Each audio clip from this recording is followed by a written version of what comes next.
Hello everyone. तो आज हम पढ़ने वाले हैं सिमिलैरिटी। क्या पढ़ने वाले बच्चा लोग? सिमिलैरिटी। ठीक है।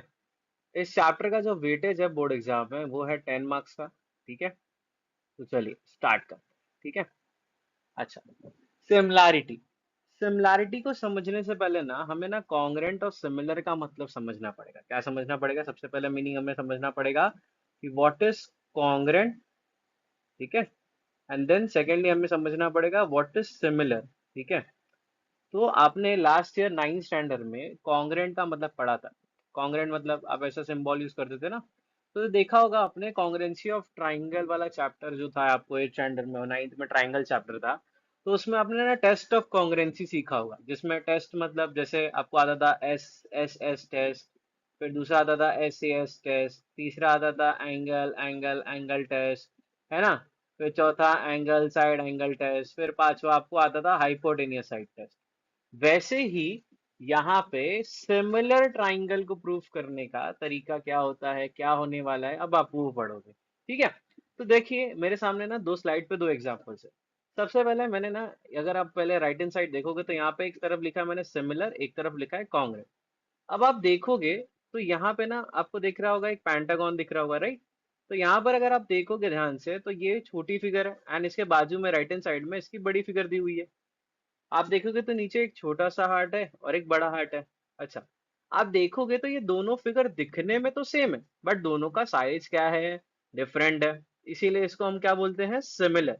सिमिलर का एक्चुअल मीनिंग क्या होता है कि जहां पर आपका जो शेप है, वो शेप का जो साइज है वो डिफरेंट होगा, बट जो फिगर है, फिगर वो होगा सेम। ये समझ में आया?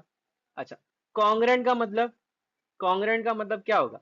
जैसा शेप वैसा ही साइज, दोनों का दोनों में कोई भी डिफरेंस नहीं होगा। जैसे अगर मैं ट्राइंगल के बेसिस पे बात करूं तो आप देखोगे तो ये साइड पे जो मैंने लिखा है लेफ्ट हैंड साइड पे, दिस इज ऑफ कॉन्ग्रेंट का एग्जांपल। एंड ये वाला जो साइड है राइट हैंड साइड का, बस सही सोच रहे हो आप, क्या है ये एग्जांपल सिमिलर का। अब यहाँ पे कॉन्ग्रेंट का कैसे है? तो यहाँ पे देखो लिखा है the triangle which is having same shape and same size. मतलब यहाँ पे आप कैसे समझे कि ये शेप सेम है? देखो, आपके पास देखोगे तो आपको एंगल्स के भी आइडेंटिकल मार्क्स दिए हुए हैं, जैसे एंगल ए का ई, बी का एफ, सी का जी, है ना। फिर ए बी का यहाँ पे एफ ई दिया हुआ है, बी सी का एफ जी दिया है, ए सी का ई जी दिया हुआ है, राइट। बट यहाँ पर आप देखोगे सेकंड वाले में तो यहाँ पे सिर्फ और सिर्फ एंगल्स को शो किया है, यहाँ पे साइड्स को शो नहीं किया है। सो यहाँ पे हमने क्या देखा कि triangle which with the same shape but of a different size। तो यहाँ पे आप देखोगे तो साइज भी छोटी है ना इसकी, साइड की भी वैल्यू भी सेम नहीं है। तो होप सो इतना क्लियर है। अब आप जो 1.1 के लिए पढ़ने वाले हो उसके पहले आपको ना थोड़ी सी प्रॉपर्टीज पढ़नी पड़ेगी। ठीक है। तो उसके पहले हम थोड़ा सा एक दो चीज और पढ़ेंगे। अच्छा, अब यहाँ पे आप जो भी ट्राइंगल देखोगे इस ट्राइंगल्स में ना आपको हाइट होगा। ठीक है। हाइट का एक दूसरा नाम भी याद रखना, अल्टीट्यूड। वर्ड क्या याद रखोगे? अल्टीट्यूड। दूसरा जो है आप पढ़ोगे बेस। अरे समझ गए क्या? मतलब यहाँ पर एक ट्राइंगल होगा जिसमें आपके पास एक बेस भी होगा और आपके पास एक हाइट भी होगा। मान लीजिए एबीसी एक ट्राइंगल है, तो आपका एडी क्या है, हाइट है, और बीसी क्या है, उसका बेस है। ठीक है।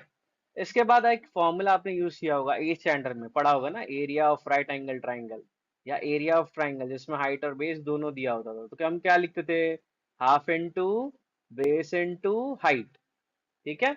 उसके बाद एक नया कंसेप्ट इसमें हम पढ़ने वाले रेशियो। क्या पढ़ने वाले? रेशियो।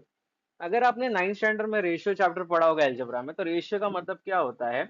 कोई भी दो टर्म्स जिनको आप अपॉन में लिख सकते हो या फिर इस टू लगा के लिख सकते हो, राइट।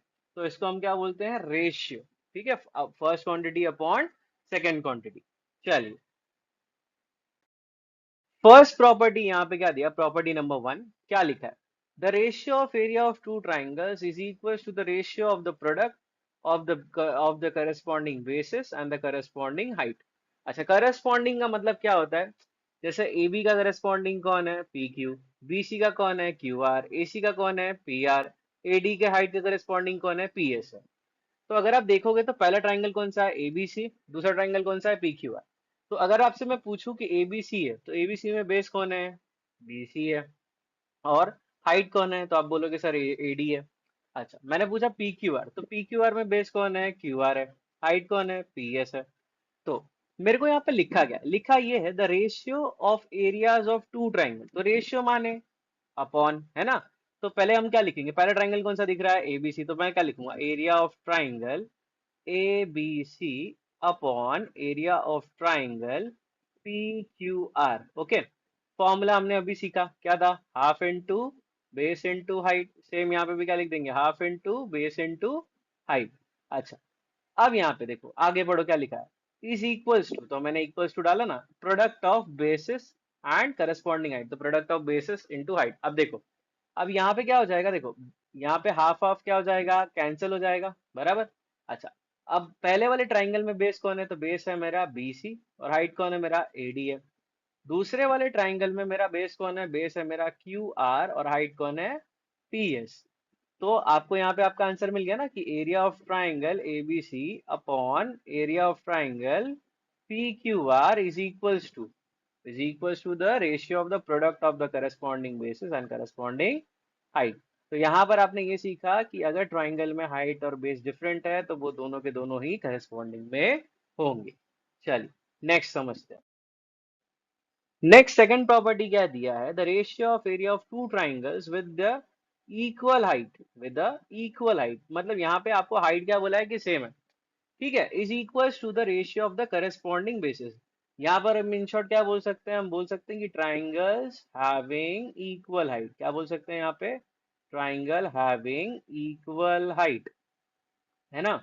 आप समझो, अब इसको हम क्या लिख सकते हैं, हम लिखेंगे area of triangle A B C upon area of triangle P Q are.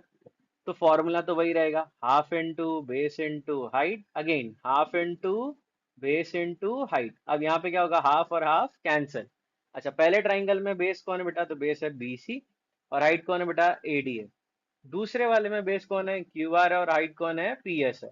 अगर आप अच्छे से क्वेश्चन को देखोगे तो हाइट की वैल्यू दी है that is H and PS की भी वैल्यू दी है दैट इज एच। तो अब हम क्या कर देंगे, हम लिखेंगे B C into H upon Q R into H.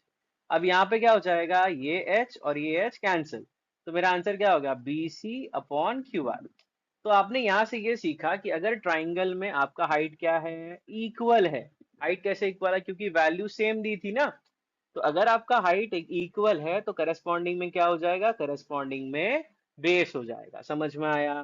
Third property, third property में हम क्या सीखने वाले हैं, the ratio of area of two triangles with the equal base. अरे अभी प्रीवियस वाले सम में तो हमने क्या पढ़ा था, जहां पे हाइट इक्वल होती है तो करस्पॉन्डिंग में क्या हो जाता है, बेस। तो अगर बेस मेरा इक्वल है तो करस्पॉन्डिंग में कौन हो जाएगा, हाइट हो जाएगा। समझ में आया। चलो, तो यहाँ पे देखोगे तो आप दो ट्राइंगल आपके पास कौन सा है, यहाँ पे देखोगे तो ट्राइंगल है सी ए बी और दूसरा कौन सा है, पी ए बी। तो देखो, सी ए बी में ए बी बेस है और सी डी हाइट है, पी ए बी में ए बी बेस है और पी क्यू हाइट है। तो हम क्या लिख देंगे, हम यहाँ पे लिखेंगे एरिया ऑफ ट्राइंगल, मैं डायरेक्टली लिखता हूँ C A B upon area of triangle, क्या लिख दिया मैंने, पी ए बी। अब वही फॉर्मूला लिखूंगा, half into base into height upon half into base into height, तो हाफ हाफ कैंसिल हो गया।